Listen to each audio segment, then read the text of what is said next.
रमेश और पवन बारिश में भीगते हुए अपने काम पर जा रहे थे। पापा आराम से चलिए, बहुत तेज बारिश हो रही है। अरे बेटा, आराम से चलेंगे तो लेट हो जाएंगे। फिर तुझे तो पता है हमारी फैक्ट्री का मालिक कितना खड़ूस है, बिना वजह दाना पानी लेकर सिर पर चढ़ जाता है और थोड़ी देर होने पर भी पगार काट लेता है। हाँ वो तो है पापा, वो है तो बहुत खड़ूस, थोड़ी सी देरी होने पर पगार काट लेता है, लेकिन वैसे अच्छी पगार मिल जाती है यहाँ। हाँ, बस इसीलिए तो काम कर रहे हैं, वरना बारिश के मौसम में कहीं काम नहीं मिलता। चल अब बातें कम करो, जल्दी जल्दी पैर चला। हाँ पापा चलिए। दोनों तेज बारिश में भीगते हुए फैक्ट्री में पहुंचते हैं और वहां जाकर काम करते हैं। वहीं दूसरी तरफ घर पर, ले बहू आज बैंगन की सब्जी बना ले। जी माँ जी, लेकिन इतने सारे बैंगन? हाँ माँ, तुम इतने बैंगन कहाँ से लाई सुबह सुबह? अब वो बगल वाली अमीर पड़ोसन है ना, जिसका सब्जी का बिजनेस है, वो हमेशा कुछ सब्जियां बाहर टोकरी में रख देती है ताकि कूड़े वाले उठा ले जाएं। उसे सब्जी की जरा भी कदर नहीं। इन सब्जियों को बताओ कहीं खराब है ये? वो कहती है मुझे तो बिल्कुल ठीक लगी। हाँ माँ जी, सब्जी तो बिल्कुल ठीक है, खराब तो नहीं है। वही तो, हमेशा साफ सब्जी भी बाहर फेंक देती है। मैंने सोचा कि मैं ही ले आती हूँ, हमारे काम आ जाएगी, बारिश में रखे रखे खराब हो जाते। ठीक है, आप सब रुकिए, मैं अभी सबके लिए मस्त गर्मा गर्म भरवा बैंगन बनाती हूँ। पायल खाना बनाना शुरू करती है और तभी उनकी छत से पानी टपकना शुरू हो जाता है। बारिश का मौसम ढंग से शुरू नहीं हुआ कि छत टपकना शुरू हो गई। अभी ये हाल है तो आगे क्या होगा? माँ बिल्कुल सही कह रही हो, बारिश में तो बड़ी समस्या है। रिया और शांति आपस में बात कर रहे थे, वहीं पायल सबके लिए खाना बना रही थी। खाना बनाने के बाद, माँ जी खाना बन गया है। ठीक है बेटा, खाना परोस दे, मैं तब तक बाहर से बच्चों को बुला कर ले आती हूँ। रिया बच्चों को बाहर बुलाने जाती है। चलो बच्चों, खाना बन गया है, खाना खा लो। ठीक है बुआ, हम आते हैं। दोनों बच्चे जब अंदर आते हैं तो अरे अरे कैसे कीचड़ में लथपथ होकर आ रहे हैं। पहले जरा हाथ मुंह धो ले। चलो बच्चों, मैं तुम्हारा हाथ धुलवा देती हूँ। ठीक है मम्मा। पायल उनके हाथ पैर धुलवाती है और उसके बाद बच्चे भी खाना खाने बैठ जाते हैं। जैसे ही पायल उन्हें रोटी के साथ बैंगन की सब्जी परोसती है, बैंगन की सब्जी देखकर बच्चों का मुंह बन जाता है। बैंगन की सब्जी? हाँ, मेरी तो सारी भूख ही मर गई। अच्छा तो कोई बात नहीं, तुम जाकर के उसे वापस पकड़ के ले आओ। नहीं बुआ, अब बस वो वापस नहीं आएगी। आज मम्मी ने फिर बैंगन की सब्जी बना दी। मुझे बैंगन की सब्जी बिल्कुल पसंद नहीं, मुझे नहीं खाना बैंगन। हाँ, मुझे भी कोई बैंगन नहीं खाना, मुझे भी बिल्कुल अच्छा नहीं लगता। लो जी, अब फिर से दोनों के नखरे शुरू हो गए। अरे चुपचाप खाने में जो मिला है उसे खा लो। नहीं दादी, मुझे नहीं खाना। हर रोज खाने में रूखी सूखी रोटी होती है या फिर बैंगन होता है, इसके अलावा कोई टेस्टी खाना नहीं होता। आज मैंने देखा बगल वाला मिंटू आलू के पराठे खा रहा था। हाँ, पराठे बहुत टेस्टी होते हैं, लेकिन आप हमारे लिए कभी पराठा नहीं बनाती हो। मैं तुम्हारे लिए कुछ दिन बाद पराठा बना दूंगी, अभी यही खाना खा लो। पिंकी और चिंटू का बैंगन खाने का बिल्कुल भी मन नहीं था, इसीलिए वो बैंगन की सब्जी छोड़ देते हैं और मुंह बनाकर जैसे तैसे सूखी रोटी खा लेते हैं। शाम तक रमेश और पवन भी काम से घर लौट आते हैं। मैं आप दोनों के लिए खाना लाती हूँ। पायल खाना परोसती है। आज फिर से बैंगन की सब्जी है? हाँ, हर रोज इतने बैंगन कहाँ से आ जाते हैं? अरे वो है ना हमारी अमीर पड़ोसन सुमन, उनका सब्जी का बिजनेस है।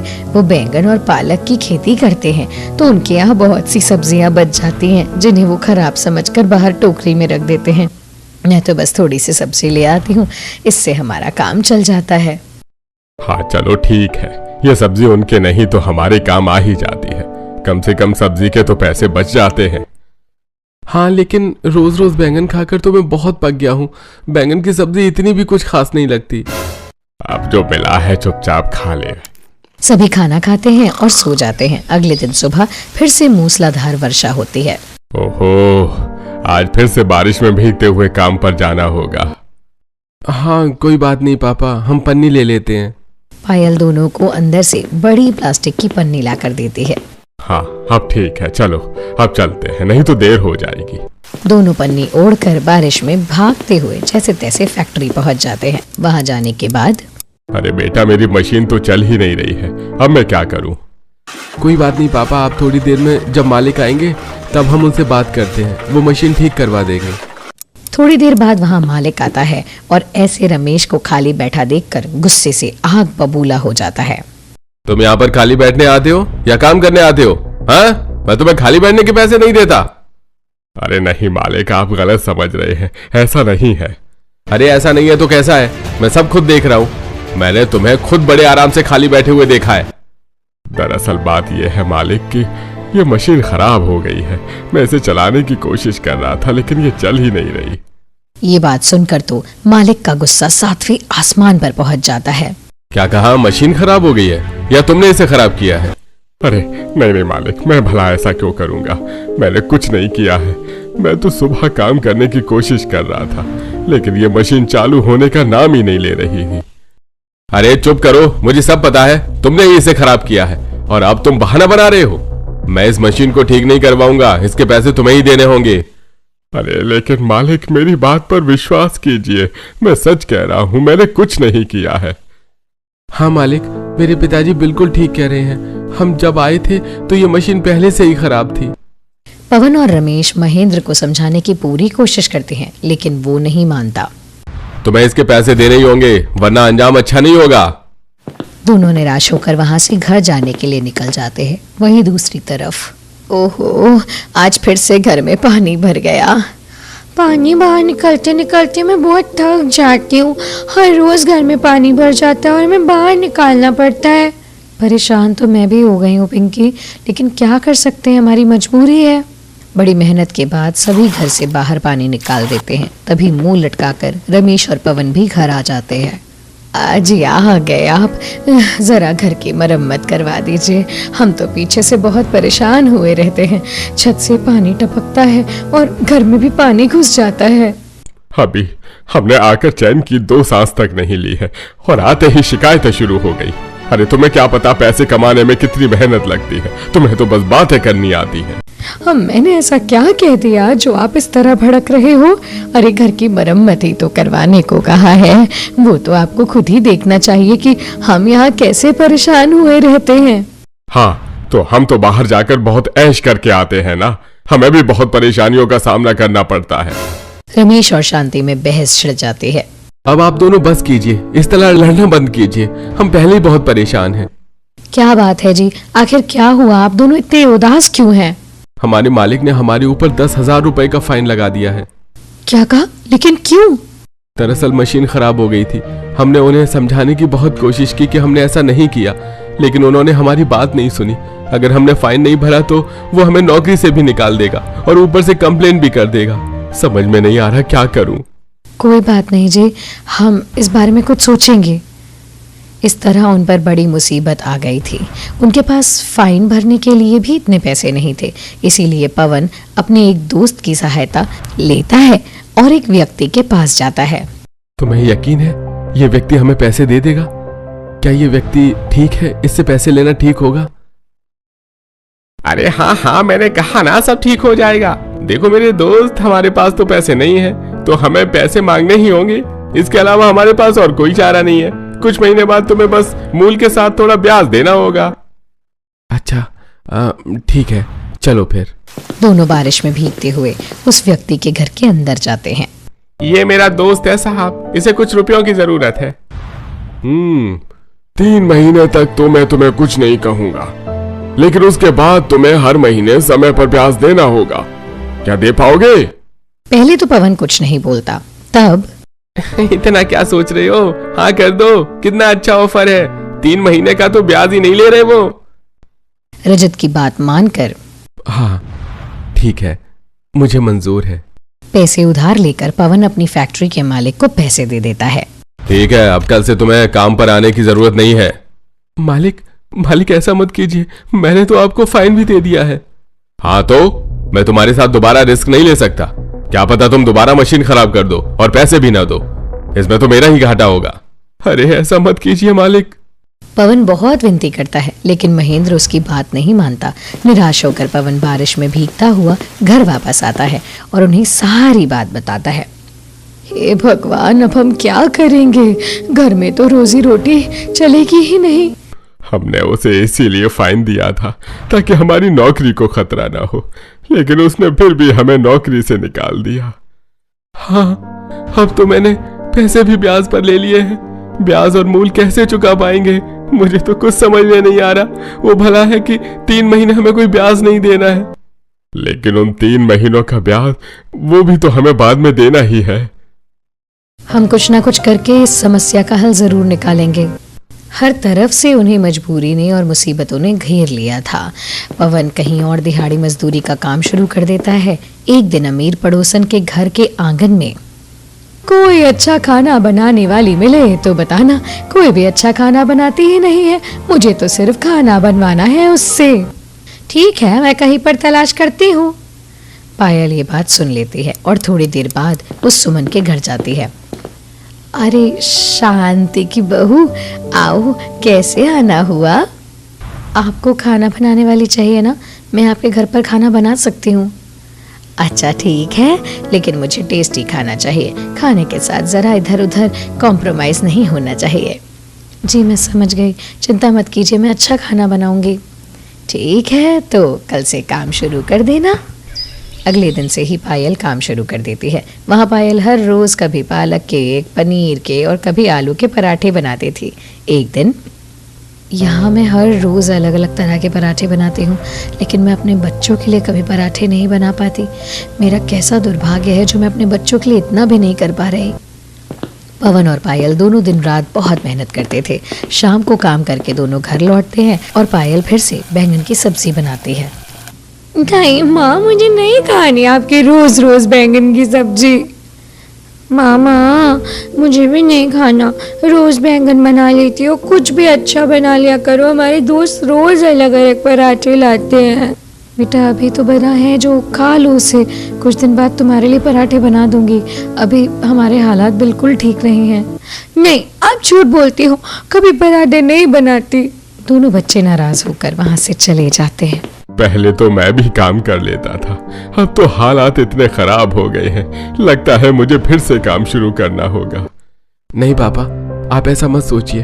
फैक्ट्री में तो फिर भी हमें बैठकर काम करना होता था। अब आप बारिश के मौसम में कहाँ ही काम करेंगे। आप चिंता मत कीजिए, हम सब देख लेंगे। इस तरह उनके पास घर में काफ़ी परेशानियां चल रही थीं। पायल भी सुमन के घर में काम कर रही थी और उसे 1 महीना बीत जाता है। मुझे काम करते हुए 1 महीना हो गया, आप मेरी पगार दे दीजिए। पगार तो मैं तुम्हें नहीं दे सकती। हाँ, लेकिन वहाँ पर बैंगन और पालक की सब्जियाँ रखी हैं, तुम चाहो तो उसे ले जा सकती हो। क्या? ऐसा मत कीजिए, मुझे पैसों की ज़रूरत है। मैं तुम्हें सिर्फ सब्जी दे सकती हूँ, चाहिए तो ले जाओ, इन सब्जियों का उतना ही दाम है। पायल को बहुत बुरा लगता है, लेकिन उसके पास और कोई चारा नहीं था। वो सब्जियाँ लेकर घर आ जाती है। उसने हमारे साथ अच्छा नहीं किया। हाँ, हम इतनी सारी सब्जी का क्या करेंगे, ये तो खराब हो जाएंगी। हाँ, और इसकी सब्जी बिल्कुल मत बनाना मम्मी, मुझे नहीं खाना बैंगन की सब्जी, बहुत खा ली। हाँ, मुझे भी पराठे खाने हैं। आज सभी मिंटू के घर में पनीर के पराठे खा रहे थे। अपने बच्चों को पराठे की जिद करता देख। ठीक है बच्चों, आज मैं तुम्हें पराठे ही बनाकर खिलाती हूँ। तब पायल बैंगन को काटकर उसमें मसाला भरती है और उसके लिए बैंगन के पराठे बना करके सबको खिलाती है। मम्मा, बैंगन के पराठे तो बहुत ही स्वादिष्ट है। हाँ सच में, सब्जी कितनी गंदी लगती है, लेकिन इसके पराठे बहुत अच्छे लग रहे हैं। सच में मम्मी, पराठे खाकर मज़ा आ गया। हाँ भाभी, सच में बैंगन के पराठे बहुत अच्छे हैं। हाँ, बैंगन की सब्जी खा खा कर तो मैं भी रोज पक गया था, लेकिन पराठों की तो बात ही निराली है। हाँ वाकई, पराठे तो बड़े स्वादिष्ट हैं। इस तरह सभी बड़े चाव से बैंगन के पराठे खाते हैं। दिन गुजर रहे थे। पायल भी सुमन के यहाँ सब्जी के लिए काम कर रही थी। उसके काम के बदले ढेर सारी सब्जी मिल जाती थी, जिससे वो बच्चों के लिए बैंगन के पराठे बनाती। इस तरह 2 महीने गुजर जाते। फिर एक दिन वो व्यक्ति घर आता है जिसने पवन को पैसे उधार दिए थे। तुमने अभी तक पैसे नहीं दिए, तुम्हारा टाइम शुरू हो चुका है। आप मुझे थोड़ा टाइम और दे दीजिए। अभी हमारा काम बिल्कुल अच्छा नहीं चल रहा। बारिश के मौसम में बड़ी समस्या है। देखो, उन सब से मुझे कोई फर्क नहीं पड़ता। मुझे मेरे पैसे समय पर चाहिए। एक और व्यक्ति के साथ मिलकर वो व्यक्ति उनके घर की छानबीन करता है और जो भी कीमती सामान कुछ पैसे उन्हें मिलते हैं ले जाता है। तुम तो कितने फटीचर हो। तुम्हारे तो घर में भी कुछ कीमती सामान नहीं है। लेकिन कोई बात नहीं, ये घर तो है, अगली बार मैं यही हड़प लूंगा। धमकी देकर वो व्यक्ति वहां से चला जाता है। मुझे कुछ समझ में नहीं आ रहा, अब हम क्या करें। मेरा दिहाड़ी मजदूरी का काम भी बिल्कुल अच्छा नहीं चलता। बारिश में कई बार मुझे काम भी नहीं मिलता है। मुझे भी मेरे काम के बदले पैसे नहीं बल्कि सिर्फ सब्जियां मिलती हैं। हमारी सब्जी बेच भी देंगे, हाँ, तो भी कुछ गुजारा नहीं होगा। हे भगवान, हम क्या करें, मुझे तो समझ ही नहीं आ रहा। सभी बहुत परेशान थे। क्यों ना भाभी आप उन सब्जियों की मदद से पराठे बनाकर बेचो। ये काम बहुत अच्छा चलता है और इसमें मुनाफा भी होगा। बारिश के मौसम में सभी को पराठे और पकौड़े खाने का बहुत शौक होता है। गर्मा गर्म चाय के साथ पराठों का स्वाद बढ़ जाएगा। हाँ, बिल्कुल सही कहा, ये काम अच्छा चल सकता है। और तुम तो बैगन के पराठे बनाती भी बड़े अच्छे हो। हाँ, आइडिया तो अच्छा है, अब हम यही करेंगे। उसके अगले दिन से ही पायल को जो भी बैंगन की सब्जी मिलती थी वो उन्हें इकट्ठा कर लेती थी और ठेले पर अपनी सास के साथ पराठे बेचने जाती थी। पराठे ले लो, पराठे, ताजे गरम पराठे। एक बार खाओगे बार बार आओगे। पराठे लो, बैंगन के पराठे। तेज बारिश हो रही थी। पता नहीं माँ जी, इतनी बारिश में कोई हमारे पराठे खाने आएगा या नहीं। हाँ बेटा, आज तो बहुत तेज हो रही है बारिश, लेकिन कोई बात नहीं, हमें कोशिश तो करनी ही होगी। बैंगन के पराठे का नाम सुनकर वहाँ कुछ ग्राहक आते हैं। बैंगन के पराठे हैं, कुछ अलग लगता है, एक प्लेट लगा दो। जी, मैं भी देती हूँ। पायल गर्मा गर्म बैंगन के पराठे चाय के साथ देती है, जिसे खाकर ग्राहक तो बहुत खुश हो जाते हैं। ये तो बहुत स्वादिष्ट है। अरे वही खाकर मजा आ गया। आप कुछ पराठे मेरे घर के लिए भी पैक कर दो। मेरे बच्चों को बैंगन की सब्जी बिल्कुल पसंद नहीं है, लेकिन जब वे बैंगन के पराठे खाएंगे तो मुझे पूरा विश्वास है उन्हें अच्छे लगेंगे। हाँ जी बिल्कुल, मेरे बच्चों को भी बैंगन के पराठे बहुत पसंद हैं। इस तरह पहले ही दिन उन्हें बहुत कमाई होती है। पायल सुमन के यहाँ खाना बनाकर ढेर सारे बैंगन लेती है और उन्हीं की मदद से शाम को पराठे बनाकर बेचा करती है। इस तरह दोनों सास बहू बहुत मेहनत करती हैं। एक दिन काम करके ठेले लेकर के दोनों वापस जा रही थी। रास्ते में उनका ठेला कीचड़ में फंस जाता है। लगता है माँ जी, यहाँ तो बहुत गहरा गड्ढा था। अब हम क्या करेंगे, हमारा ठेला तो फंस गया। हमारे साथ ही सारी मुसीबत रहती है, इसे निकालने की कोशिश कर बहू। दोनों बहुत कोशिश करती हैं और बड़ी मुश्किल से ठेला निकल लेता है। हाँ, शुक्र है ठेला निकल गया, वरना अगर सामान गिर जाता तो बड़ा नुकसान हो जाता। हाँ माँ जी, सही कहा आपने। दोनों बारिश में भीगती हुई घर वापस आती हैं। माँ, भाभी, आप दोनों तो बड़ी बुरी तरह भीग गई हैं। जल्दी से कपड़े बदल लो वरना ठंड लग जाएगी। हाँ हाँ, जल्दी से कपड़े बदल कर खाना बना देते हैं। पायल और शांति कपड़े बदलती हैं और उसके बाद पायल सबके लिए खाना बनाती है। लेकिन इस काम में हमें अच्छा मुनाफा हो रहा है। भगवान की कृपा से अब हमारे पास 2 पैसे बचते हैं और अब हम अपना कर्ज चुका पाएंगे। हाँ भाग्यवान, तुम्हारी मेहनत रंग ला रही है। सब बहू के हाथों का कमाल है, हमारे घर की अन्नपूर्णा है ये। इस तरह शांति और पायल मेहनत करती हैं और भारी बारिश में भी हर रोज पराठे बेचने जाती हैं। तभी उनके पास वहाँ एक व्यक्ति आता है। माँ, क्या मुझे थोड़ा खाना मिल सकता है? मेरे और मेरे परिवार ने पिछले कई दिनों से कुछ भी नहीं खाया है। हाँ हाँ बिल्कुल, हमारे पास कुछ बैंगन के पराठे हैं, आप वो ले जाइए। तभी पायल उस व्यक्ति के लिए कुछ बैंगन के पराठे पैक कर देती है। लीजिए, इनमें मैंने पराठे पैक कर दिए हैं, आप सबके लिए खाना ले जाइए। आपका बहुत बहुत शुक्रिया बहन जी। वो व्यक्ति खुश होकर खाना लेकर के वहाँ से चला जाता है। आज तो बहुत कम ग्राहक आए माँ जी। आज तो खाना बच गया, अब हमें घर चलना चाहिए, देर भी हो रही है। उस दिन दोनों जल्दी घर आ जाती हैं। इस तरह कई बार तेज बारिश होने की वजह से उनका खाना बच भी जाता है, लेकिन सभी को उनके बैंगन के पराठे बहुत अच्छे लगते हैं, इसीलिए अधिकतर समय उन्हें मुनाफा ही होता है। इस तरह समय गुजरता है। और क्या मेरे पैसे तैयार हैं? जी मैं अभी लाती हूँ। पायल कुछ पैसे ला करके उस व्यक्ति को दे देती है। इस बार समय पर पैसे दिए हैं, उम्मीद है आगे भी समय से ही मिलेंगे। जी आप चिंता मत कीजिए, हम समय से आपके सारे पैसे लौटा देंगे। इस तरह पायल और शांति दोनों मिलकर अगले कई महीनों तक बैंगन के पराठे बेचती हैं और बड़ी मेहनत से पैसा जमा करके सारा कर्ज चुका देती हैं। आप दोनों ने तो कमाल कर दिया। मुझे तो लग ही नहीं रहा था कि हम पैसे चुका पाएंगे, लेकिन अब सब ठीक हो गया है। हाँ जी, इस तरह दोनों सास बहू के बैंगन के पराठे का ठेला मशहूर हो जाता है और अब उनकी आर्थिक स्थिति भी ठीक हो जाती है। हे भगवान, ये बर्तनों में लगी जूठन गर्मी में कैसे सूख गई है। इतनी देर से जूने से रगड़ रही हूँ, फिर भी नहीं छूट रहा। कुसुम, अगर आज से तुमने रात को बर्तन में पानी डालकर नहीं छोड़ा तो कल से मैं नहीं मांजने वाली। अब बस भी करो बबीता, इतनी देर से बाल की खाल निकाले जा रही हो। अरे इतनी तगड़ी गर्मी पड़ रही है कि आधे घंटे में तर तर गीले कपड़े सूख कर कांटा हो जा रहे हैं, तो बर्तन तो सूखेंगे ना। हटो, मैं धो लूंगी। दोनों बहुएं चिलचिलाती गर्मी में चापाकल के आगे बैठी हुई बर्तनों को धो रही थी। वहीं टप टप पसीने में भीगी सुरेखा चूल्हे में से राख निकाल रही थी।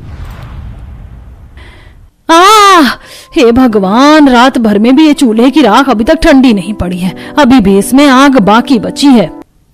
जेठानी जी, गर्मी भी तो इतनी दबा के पड़ रही है। जब गर्मी से मकान के अंदर आग फेंक रहा है तो ये तो चूल्हा है। आशा, जल्दी से मुझे ये बताओ कि चूल्हे में से इतनी गर्म राख कैसे निकालूं। चूल्हा लीप कर रोटी पानी भी बनाना है, क्योंकि आधे पौने घंटे में हमारे पति भी खाना पीना खाकर काम पर जाएंगे। तभी आशा का जुगाड़ दिमाग चलता है। जल उठा बल विवाह। जेठानी जी, ऐसा कीजिए, चापाकल से ठंडा ठंडा पानी चलाकर राख में डाल दीजिए। देखना तुरंत ठंडी हो जाएगी, फिर निकाल देना।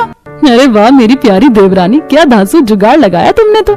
सुरेखा चूल्हे के पास से उठकर बरमे से पानी चला कर लाती है और राख पर छिड़क देती है और राख साफ करके चूल्हा लीपती है। तभी पसीने में नहाई पार्वती मकान के बाहर आती है। हे भगवान जी, इस गर्मी ने तो दम निकाल के रख दिया। मकान के अंदर तो इतना घमस हो रखा कि दम घुट रहा है। कम से कम आंगन में तो थोड़ी ठंडक है। आशा बहू, तुझसे अभी तक आंगन में झाड़ू बहारू तक नहीं लगा। अरे जल्दी से खाट बिछा। माँ जी, समय तो लगेगा ना, झाड़ू भी तो छोटी सी हो गई है कि आंगन जल्दी से साफ सुथरा नहीं होता। ऊपर से इतनी धूल भरी लू चलती है कि आंगन पूरा रेत रेत हो जाता है। माँ जी, लाला के यहाँ से एक फूल झाड़ू मंगवा दीजिए। अरे बहू, जब इस झाड़ू से काम निकल रहा है तो फिजूल खर्ची करवाना जरूरी है क्या? लाला एक फूल झाड़ू 70 से 80 रुपए की बेच रहा है और इतने में 2 टाइम का आटा चावल आ जाएगा। अभी ये झाड़ू 2-4 महीने और चलेगा। पार्वती के झाड़ू खरीद कर मंगाने पर आनाकानी करते देख आशा भड़क जाती है। हे भगवान, ये सासू माँ तो बनिया से भी ज्यादा कंजूस मक्खी चूस है। इनका बस चले तो दूध में से मक्खी निकाल कर पी जाए। घर की जरूरत की चीज भी इनसे मंगवाया नहीं जाता है। देवरानी जी, ऐसे गुस्सा मत करो, दिमाग ठंडा रखा करो। हाँ, झाड़ू तो मुझे माना होता है, मुझे पता है। इतने पिद्दे से झाड़ू से आंगन में झाड़ू लगाते लगाते मेरी कमर का चुम्बन निकल जाता है। इस झाड़ू का तो कुछ न कुछ जुगाड़ लगाना पड़ेगा। कुछ ही देर में अनीता सुरेखा खुले आंगन में चूल्हा लगाकर रोटी सब्जी बनाने में जुट जाती हैं।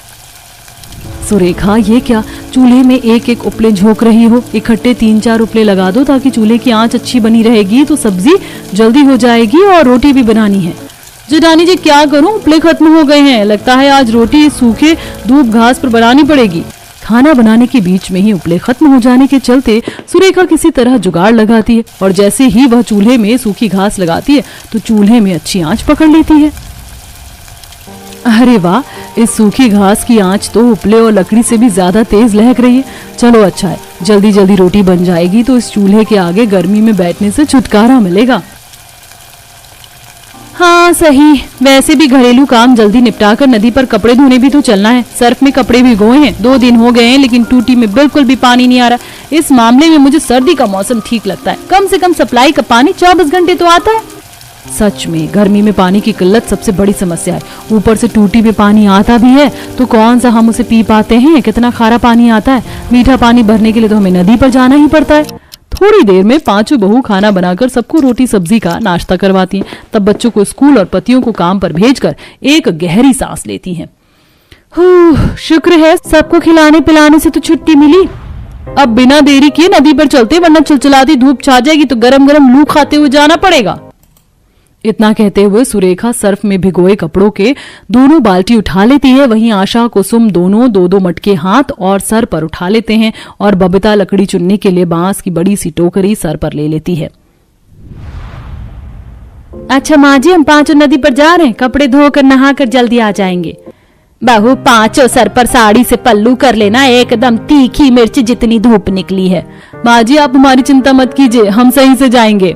बहू आते टाइम याद से ठंडा ठंडा पानी भर कर ले आना। पांचों गरीब जुगाड़ू बहू चुभती जलती गर्मी में जंगल जाने लगती हैं तो उनके कच्चे घर से 2-3 किलोमीटर की दूरी पर था। पांचों के पति पढ़े लिखे ना होने के कारण दिहाड़ी मजदूरी का काम करते थे, जिसमें पांचों को एक साथ कभी काम नहीं मिलता था। अगर 2 को काम मिलता तो 3 को खाली बैठना पड़ता है। थोड़ी सी आमदनी में पांचों को गरीबी में रसोई का खर्चा भी हाथ खींचकर चलाना पड़ता है। वहीं घर भी काफी पुरानी जड़ की बनी होने के चलते गर्मी में तपता रहता था। आज का मौसम तो कल से भी ज्यादा गरम गरम हो रखा है, ऊपर से जमीन भी ज्वालामुखी जितनी खौल रही है। चप्पल में भी मेरे तो पैर जलने को हो रहे हैं। बस देवरानी जी, बस आ ही गए। देखो बाहर की जमीन में भी कितनी अच्छी हरी भरी घास उगी हुई है। देखते देखते बाहर की तपती जमीन को पार करके पांचों जंगल के अंदर पहुंचती हैं, जहां काफी ठंडक भरा वातावरण था। पेड़ की शाखों पत्तियों से झरझर हवा लग रही थी। पूरी जमीन पर हरी भरी दूब घास हवा लगने से लहलहा रही थी। जहां कुछ घुमक्कड़ गाय अपने बछड़ों के साथ घास पर बैठी ठंडक ले रही होती हैं, वहीं कुछ गिलहरियां घास पर इधर से उधर उछल कूद मचा रही होती है और छोटी छोटी गौरैया चिड़िया चू चू करते हुए घास में से दाने चुग रही होती हैं। इतनी छोटी छोटी गौरैया चिड़िया की चहचहाहट बिल्कुल कोयल जितनी मीठी मीठी लगती है। सही कहा देवरानी जी, जंगल की रौनक तो पेड़ पौधे, इन हरी हरी घास और पक्षियों की मीठी मीठी प्यारी प्यारी आवाज से लगता है। वैसे इतनी भीषण गर्मी में भी जंगल के अंदर कितनी हरी भरी घास पनप रखी है ना। जमीन के अंदर मुझे तो ये घास देख देख कर लालच सा आ रहा है। जेठानी जी कहो तो कुछ घास आपके लिए तोड़कर घर ले चलती, चटनी पीस कर खिला दूंगी। अरे अब सारा समय बातचीत करने में ही गंवाना है क्या? देखो तो कितने सूखे सूखे लकड़ी और पत्ते गिरे हुए। चलो जल्दी से इनको इकट्ठा कर लेते हैं। ठीक है, तुम चारों लकड़ी चुनकर नदी पर आ जाना, मैं जाकर तब तक कपड़े धो लेती हूँ। बबीता नदी किनारे जाकर कपड़े धोने लगती है। नदी का पानी एकदम साफ स्वच्छ हीरे की तरह चमचमा रहा था। वहीं बाकी की चारों जुगाड़ू बहू घने जंगल में घास पर गिरे सूखे सूखे पत्ते को बटोरने लगती हैं। तभी आम के पेड़ पर से पत्तों के ढेर पर पके पके आम चूके गिरते हैं, जिसे देख कुसुम बहुत खुश होती है। अरे वाह जेठानी जी, देखिए मुझे क्या मिला, आम। अरे वाह, देखने में तो बड़े ही रसीले मीठे से लग रहे हैं ये आम, पर ये आम आया कहाँ से? ये तो वही मिसाल हो गई आसमान से टपका खजूर परत का। जेठानी जी ऊपर देखिए, पेड़ पर कितने कच्चे आम पके आम लदे पड़े हैं, कोयल ने काट कर गिराया है आम। हाँ, मगर 2-4 आम और ज्यादा टपक जाते तो पूरे परिवार के खाने का जुगाड़ हो जाता। आज तो वैसे भी जब से गर्मी का मौसम लगा है, हमारे परिवार में एक बार भी आम खरीद कर नहीं आया।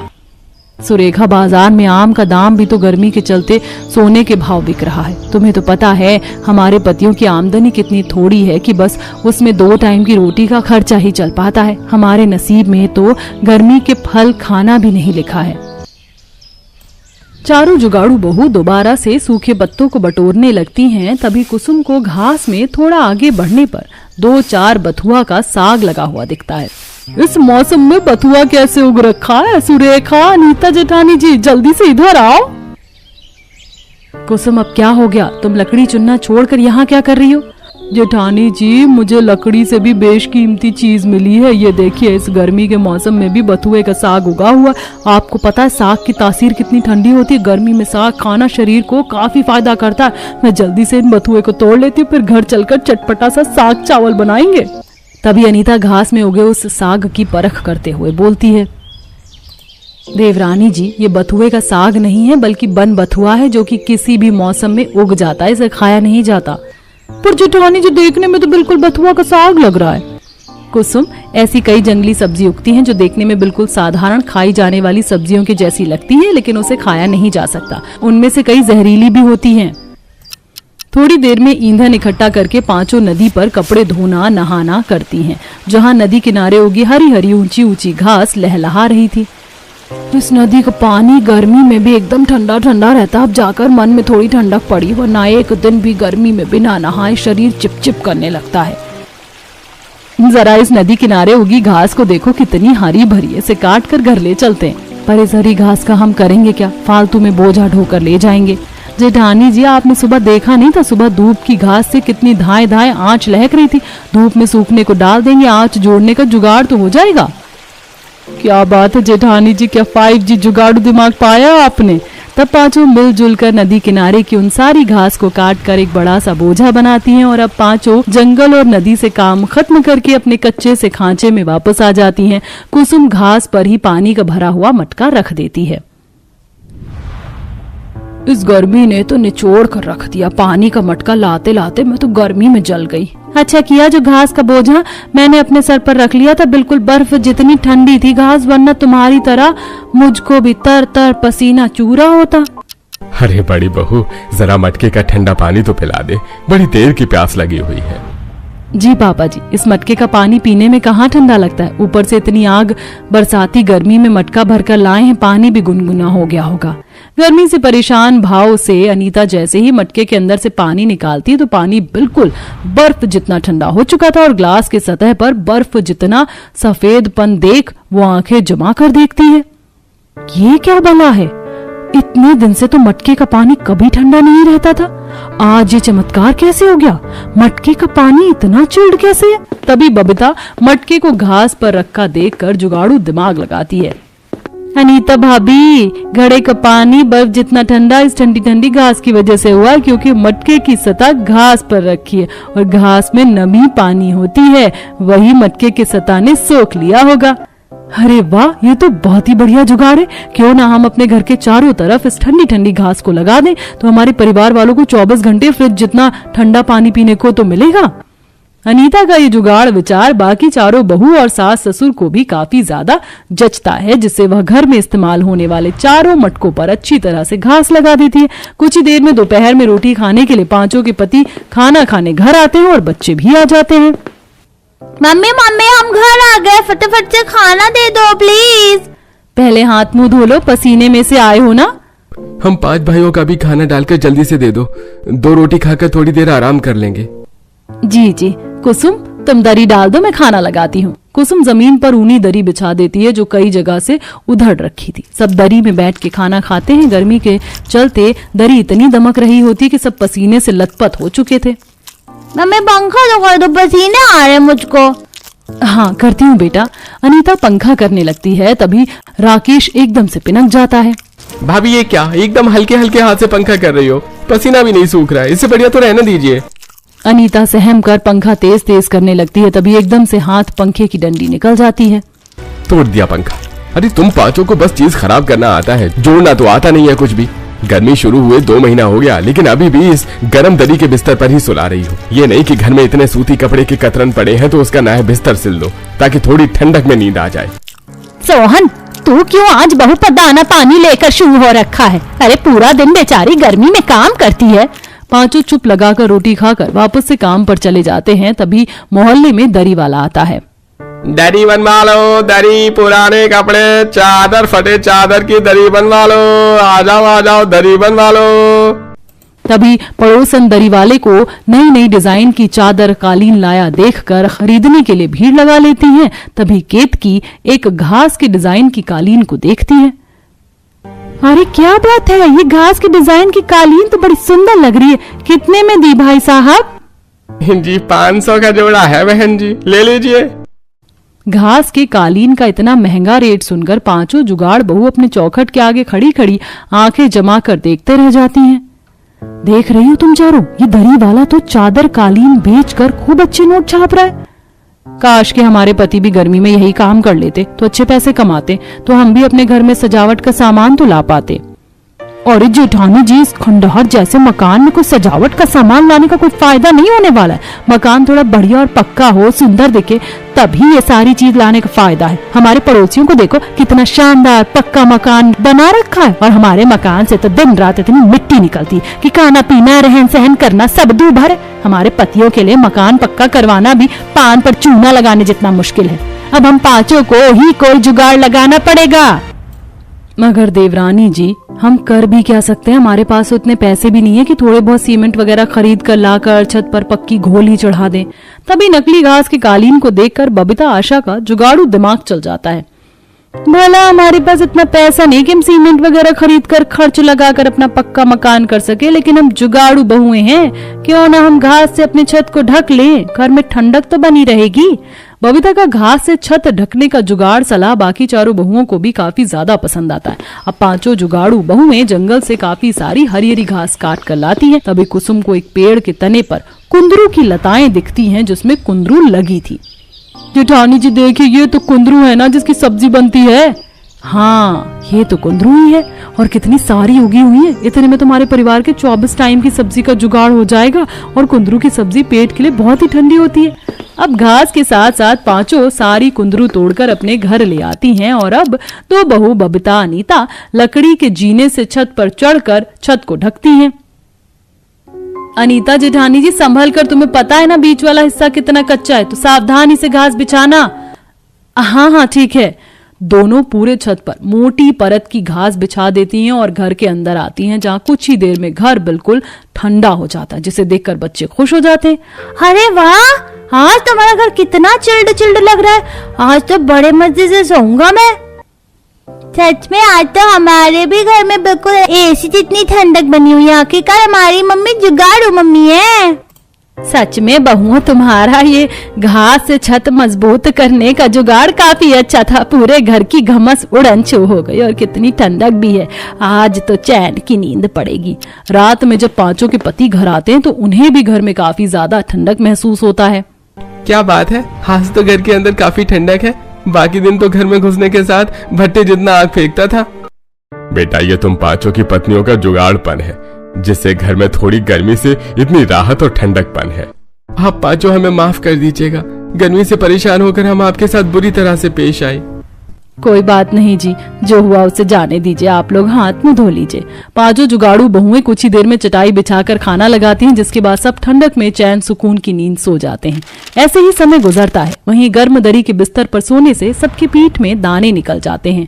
मम्मी, मैं तो स्कूल नहीं जाऊंगा, पीठ में जलन हो रही है। मुझको भी पीठ में खुजली हो रही है। तुम दोनों सुबह से पीठ में खुजली क्यों कर रहे हो? दिखाना जरा पीठ। सुरेखा जैसे ही दोनों की पीठ देखती है तो पूरी पीठ में लाल लाल दाने भरे हुए थे, जिसमें से खून निकलते देख उसकी आंखें नम हो जाती हैं। हे भगवान, बच्चों को कितने दाने निकल गए, ये तो जलन कर रही है। बहू, ये दाने गर्मी में दरी पर सोने के चलते निकला है। घर में बिछौने की भी तो कमी है। इतने पैसे भी नहीं है कि कॉटन का बिस्तर खरीद सके। मम्मी, आपने तो घास से कितना कुछ बनाया, हमारे लिए घास से ही ठंडा ठंडा बिस्तर भी बना दो ना। सपना की घास से बिस्तर बनाने की बात से पांचों बहुओं का जुगाड़ू दिमाग चलता है, और इस बार वो घास से बिस्तर बनाने के लिए काफी सारी घास जंगल से लेकर आती हैं, जिसे इस बार वो घास से बहुत ही नरम नरम सा बिस्तर बनाती हैं। मम्मी, ये बिस्तर तो कितना नरम मुलायम है। आज से हम भी ठंडे ठंडे बिस्तर पर सोएंगे। हमारे लिए घास के कपड़े भी बना दो ना। कुसुम, तुम्हें सिलाई करनी तो आती है ना, बच्चों के लिए घास के कपड़े बना दोगी? कॉटन के कपड़े तो गर्मी में कितने महंगे आते हैं, उसे हम खरीद नहीं सकते। क्यों नहीं, मैं बच्चों के लिए घास के कपड़े बना दूंगी। वैसे भी ये घास एकदम मुलायम है, बच्चों को चुभेगी भी नहीं। अब कुसुम हाथ सिलाई मशीन निकालकर उसे साफ करती है और घास के कपड़े बनाती है, जिसे पहनकर बच्चों को बहुत ठंडक महसूस होती है। वहीं वो सास और बाकी बहू के लिए घास की ठंडी ठंडी साड़ी बनाती है, और इसी तरह से जुगाड़ लगाकर घास, मिट्टी, गोबर से अलग से रसोई बनाती है, और घर की दीवारों को भी गोबर मिट्टी का गाढ़ा घोल बनाकर उन पर ठंडी घास चिपकाती है, जिससे अब पांचों जुगाड़ू बहुओं का घास का ठंडा ठंडा घर और रसोई बन जाती है, जहां अब सब आराम से रहन सहन करती हैं।